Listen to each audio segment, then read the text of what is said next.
এই দেখ ভাই, আমি একটা রুমাল কিনেছি। তা আমি কি করব? এটা পেয়ারা কোম্পানির সেরা কটন সফট গর্জিয়াস রুমাল। আরে শর্ট তো কানে মাথা কাস না তো। আরে এটা জেসের রুমাল নয় রে, পুরো ঝাঁকানাকা রুমাল। ঝাঁকানাকা আবার কি রুমাল? এই রুমাল দিয়ে তুই যা মুছবি তা সবকিছুই পরিষ্কারভাবে ঝাঁকানাকা হয়ে যাবে। কই দে তো একটু দেখি কেমন রুমাল কিনেছিস। তোর রুমালটা বেশ নরম আছে। হ্যাঁ, 2-3 মাস ফোট করেনি, একটু ফোট করেনি তো।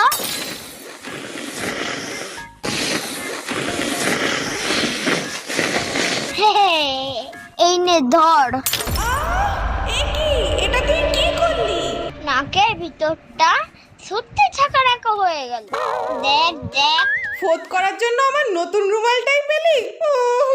বাহ, দেখবো না তোর ঝাঁকানাকা রুমালটা কাজ করছে কি।